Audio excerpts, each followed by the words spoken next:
Vous avez assez de cette bande de racailles. On va vous en débarrasser. Théo, c'est un jeune qui avait toujours été connu pour un comportement exemplaire. Quand un policier sait qu'il est en permanence en train de filmer ses actions, il ne se comporte pas pareil. Salut à tous et bienvenue sur la chaîne Touche pas mon flic. C'est la première, alors les présentations. Moi c'est Bruno, 23 ans de police, gardien de la paix ou sous baloche pour ceux qui comprendront. Pourquoi avec mes collègues on a créé la chaîne Touche pas mon flic? L'élément déclencheur c'est ça, c'est l'affaire Zecler. Ces 5 secondes on les a tous vus. Insupportable, tout simplement insupportable. Mes collègues et moi on n'arrivait pas à y croire, comme vous certainement. Cette histoire m'a réellement affecté et j'ai travaillé sur le sujet. J'ai fait des recherches, j'ai investigué et voici ma conclusion. La police fait l'objet d'une campagne médiatique ordurière sans précédent de médias extrémistes et orientés politiquement. Bref, les anti-flics qui manipulent l'opinion publique à des fins politiques. On va les nommer. Loopsider, bras armé de Mediapart. Alors un nouveau média est né aujourd'hui. Touche pas mon flic utilisera les mêmes méthodes que nos détracteurs. Mais attention, nous travaillerons que dans un seul but. La vérité, rien de plus que la recherche de la vérité sans concession. Je vais vous donner 2 arguments que vous n'avez entendus nulle part ailleurs. Et ce sont les arguments de mes collègues de terrain, car oui, moi je suis un flic de terrain. Quand vous voyez une vidéo avec des policiers violents, la seule question à vous poser, elle est simple. Ces violences sont-elles légitimes ou illégitimes? C'est la seule question à se poser. J'ai 23 ans de police sur la voie publique et sachez qu'il m'est arrivé d'être violent. C'était une violence légitime et strictement nécessaire. Si on m'avait filmé dans certaines de mes opérations et qu'on avait fait un montage à la Loopsider, c'est-à-dire couper 5 secondes où je porte des coups à un individu, je serais le nouveau monstre des médias. Ensuite, sur les prétendus policiers non sanctionnés. Voici mon analyse. Posez-vous cette question. Est-ce qu'une fois, je dis bien une seule fois, vous avez entendu la version des policiers? Sur l'affaire Traoré, vous connaissez la version des gendarmes? Sur l'affaire Théo, vous connaissez la version des policiers? Sur l'affaire Zecler, non plus. Et oui, on est tenu au droit de réserve. On s'aperçoit qu'à chaque fois, vous n'avez qu'une seule version des faits, celle de la victime ou plus souvent d'une pseudo-victime connue défavorablement de nos services. Elle s'étale dans tous les médias, on la reçoit, super scoop, vous n'avez que sa version, jamais celle du policier. Et c'est là que ça devient très pervers, car ça dure des mois, voire des années. Puis le procès arrive, et là, pour la première fois, le policier peut donner sa version des faits. Enfin, un débat contradictoire, et le plus souvent, le policier est relaxé. Mais ça fait des dégâts dans l'opinion publique, car on n'a qu'une version des faits pendant des années, et on est enfermé dans des certitudes. Le policier est forcément coupable. Évidemment, on a vu cette pauvre victime pleurer sur tous les plateaux télé. Elle avait l'air sincère et tellement de bonne foi. On suspecte donc une connivence entre la police et la justice. Voilà pourquoi Touche pas mon flic a lieu d'être. L'association va donner la version du policier, contredire les positions des médias orientés anti-flics, comme Loopsider et compagnie. Ensuite, à vous de trancher et de vous forger votre propre opinion. Mais je vous l'assure, nous resterons le plus objectifs possible. Allez, entrons dans le vif du sujet et disséquons la vidéo Zecler. Cette vidéo de 5 secondes est envoyée dans les médias et fera l'effet d'une bombe. Une vidéo montée, accélérée, orientée et mise en scène avec le professionnalisme d'un journaliste de Mediapart, David Perrotin. Quand je vois cette vidéo, je prends évidemment parti pour Michel Zecler. Comment orienter le téléspectateur? On va d'abord mettre une petite musique anxiogène pour mettre en condition. Écoutez. Le téléspectateur de bonne foi est scotché devant son écran, choqué comme je l'ai été. Opération réussie pour Loopsider, des millions de vues et le pognon rentre dans les caisses. Écoutez ce pseudo-journaliste. Roué de coups par 3 policiers, simplement parce qu'il ne portait pas son masque. Roué de coups simplement parce qu'il ne portait pas de masque? Voici la première preuve de désinformation. Monsieur Perrotin a eu accès à la procédure, ce qui n'est pas mon cas. Le procureur a précisé que les policiers le contrôlent car il y a une odeur de cannabis. David Perrotin, vous êtes journaliste? Pourquoi oublier volontairement de dire que Zecler avait du cannabis sur lui? S'il y a des violences illégitimes, ça ne change rien, qu'il ait du cannabis ou pas. Ça s'appelle un mensonge par omission.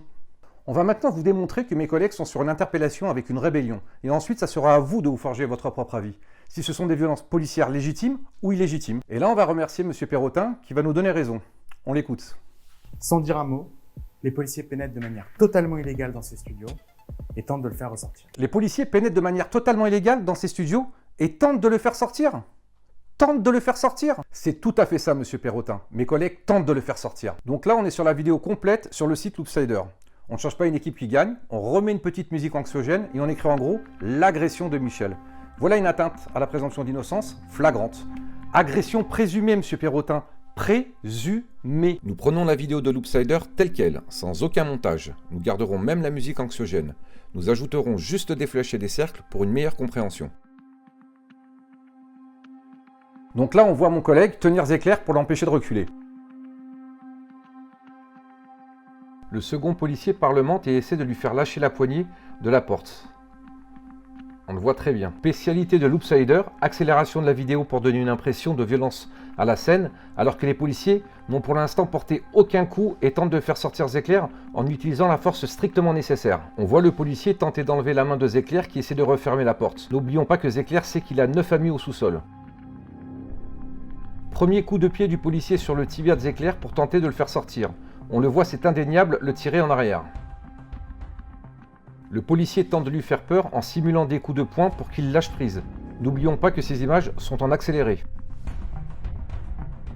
Le policier fait une erreur en essayant de lui prendre la main qui retient la porte et tente de lui faire une clé de bras. Zecler réussit à refermer la porte. Donc là, Zecler, 110 kg, se met en boule. Les policiers tentent à nouveau de lui prendre les bras sans succès.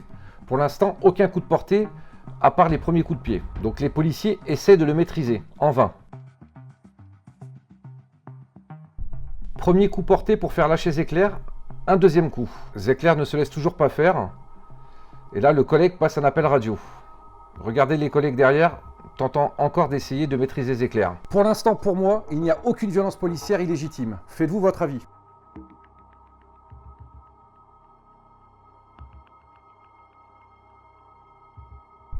Zecler ouvre la porte du sous-sol, sachant qu'il y a 9 amis en bas.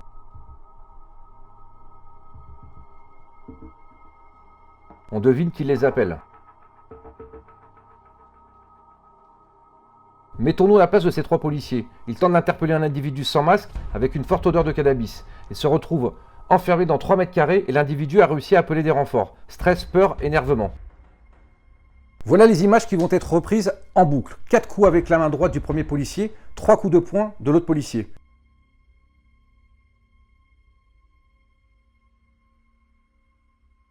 C'était la partie la plus violente qui aura duré 11 secondes, celle qui a tourné en boucle sur tous les médias, qui a été montée et accélérée. Chacun jugera si ces violences sont légitimes dans le cadre d'une interpellation ou pas.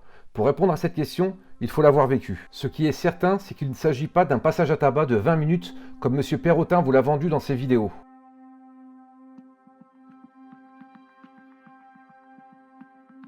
Posez-vous une question. Si vous étiez passé à tabac, sortir serait une délivrance? Pourquoi veut-il absolument rester à l'intérieur avec ces 3 horribles policiers? Évidemment, il ne souhaite pas être interpellé. Zecler bloque manifestement la porte. Les amis de Zecler poussent la porte du sous-sol. Les policiers sont pris au piège. Zecler bloque toujours la porte. Un policier sort sa matraque télescopique. Plus le choix, on doit sortir. Le policier hésite, puis fait le choix de ne pas porter de coups avec sa matraque sur Zecler. Cette décision prise en une demi-seconde permettra à Zecler de tenter de dérober cette arme. L'autre policier se jette sur Zecler pour le maîtriser. Ils ne peuvent pas se permettre de laisser Zecler avec cette arme. Qui en a parlé? Qui a parlé de cette situation? J'ajoute quand même que cette scène fait partie du montage de Loopsider pour parler d'un passage à tabac. Ils ont malheureusement oublié de dire que Zecler venait de s'emparer de la matraque. Zecler lâche la matraque et se jette sur la porte pour empêcher le policier de sortir. Il pousse à nouveau la porte violemment avec sa main, puis la bloque avec son pied et tente encore de prendre la matraque.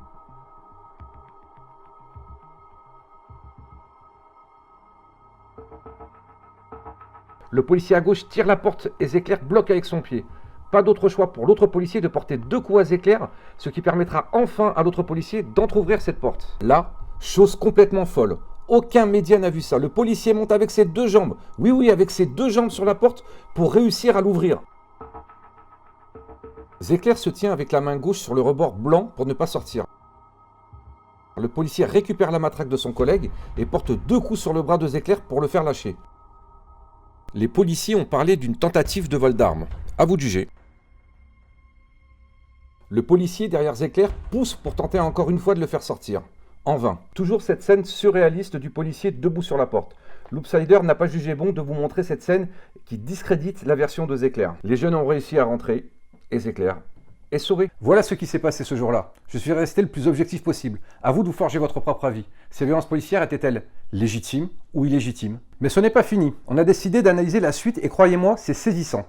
Je me suis dit, mais pourquoi Zecler était prêt à tout pour ne pas se faire interpeller? Pour un masque et un peu de cannabis, il n'aurait même pas fait une garde à vue. Voici mon hypothèse. Zecler est à l'intérieur. Il se place bizarrement dos à la caméra, dont il est le seul à connaître l'existence. Il semble s'adresser aux 2 jeunes face à lui. Celui avec la capuche rouge lève la tête et regarde la caméra, comme si on le prévenait qu'il était filmé.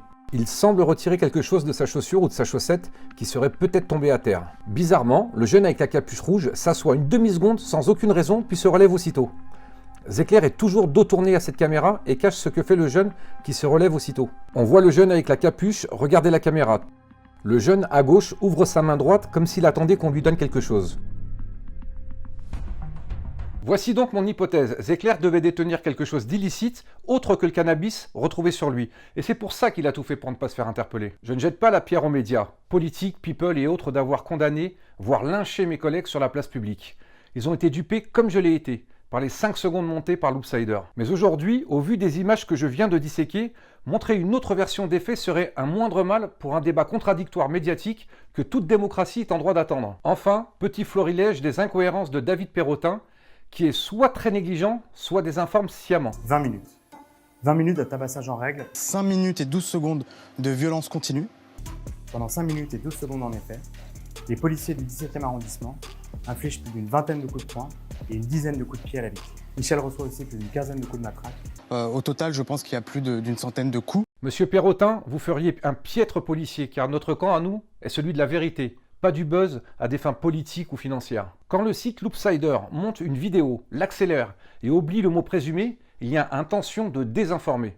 Et ensuite, vous pavanez dans les médias complaisants pour tenir des propos contradictoires. 20 minutes. 20 minutes de tabassage en règle. Puis 5 minutes 12.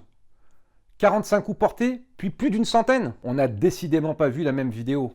Car moi, je n'y vois que 3 policiers enfermés, tentant d'interpeller un individu qui se rebelle. Il y a incontestablement intention de nuire, intention de désinformer, intention de travestir la vérité. J'estime apporter la preuve d'un montage vidéo biaisé, de commentaires contradictoires, sans parler de l'atteinte à la présomption d'innocence.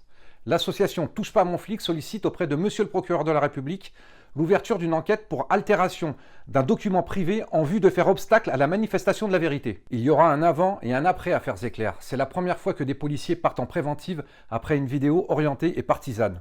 Certains de mes collègues risquent des sanctions administratives pour avoir voulu montrer leur désaccord. Mais ce n'est pas à vous de prendre des risques. Vous en prenez assez sur la voie publique. C'est aux syndicats de prendre des risques. Exigez de vos syndicats de soutenir ma demande de l'ouverture d'enquête concernant l'altération volontaire de la vérité par le site Loopsider.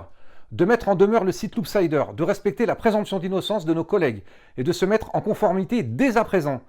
Il doit y avoir le mot présumé partout sur leurs vidéos. Le mot présumé est indispensable. Et enfin, de soutenir les poursuites contre M. Zecler pour rébellion et infraction à la législation sur les stupéfiants. À vous de jouer maintenant. On lâchera rien, on ne demande que justice. Tous les syndicats ensemble pour la première fois. Voilà, maintenant je vais répondre à la question que tous mes collègues se posent. Comment je peux avoir le droit de parler, car je suis soumis aussi au droit de réserve. Je suis depuis peu délégué syndical, France Police, policiers en colère. Je n'ai jamais fait de syndicalisme, on en a tous une image déplorable. J'ai trouvé un soutien sans faille de ce syndicat qui n'a aucune subvention. On a tous payé sur nos propres deniers pour créer cette association à but non lucratif. Donc merci à eux et merci à vous. On a besoin de votre soutien en partageant cette vidéo, en faisant des dons, du bénévolat ou en adhérant sur touchepamonflic.com. J'ai essuyé un refus de mon service afin de pouvoir travailler également sur la voie publique pour mieux représenter mes collègues. Je dois être au plus proche des réalités du terrain. Et pour info, je m'engage à ne jamais prendre de galon tant que je serai délégué syndical. Ah oui, et Touche pas à mon flic, c'est aussi la gendarmerie, la police municipale, les administratifs et scientifiques, on oublie toujours. C'est aussi la pénitentiaire qui sont comme nous en première ligne, voire pire, les contrôleurs de transport et la SUGE qui prennent leur part d'insultes. Les douaniers, militaires, pompiers, bref, tous ceux qui portent un uniforme. Je sais qu'on est en grande partie soutenu par la population, qui est fatiguée d'être verbalisée pour un masque mal porté ou un excès de vitesse de 2 km/h. Et qui voit ces délinquants en bas de leur immeuble ne jamais être inquiétés. On fera d'ailleurs une émission sur ces 2 poids 2 mesures. Les prochaines vidéos, la présomption d'innocence bafouée dans les médias. On a des pépites, croyez-moi. Le racisme systémique que subissent nos collègues blacks ou rebeux, traités de vendus ou de traîtres, de sales harkis ou bounty, ou encore nos collègues féminines non respectées pour être juste des femmes. On parlera aussi du contrôle prétendu aux faciès, il y a beaucoup à dire. Bref, des vidéos en pagaille à venir. Donc on a besoin de vous, merci à tous et fiers d'être flics. Dernière minute, atterré par la désinformation manifeste du site Loopsider, le syndicat France Police, policiers en colère, mandate l'avocat Gilles-William Godladel de diligenter une plainte pour altération d'un document privé en vue de faire obstacle à la manifestation de la vérité et atteinte à la présomption d'innocence. Collègues, interpellez vos syndicats pour soutenir notre action. Tous ensemble, nous serons plus forts.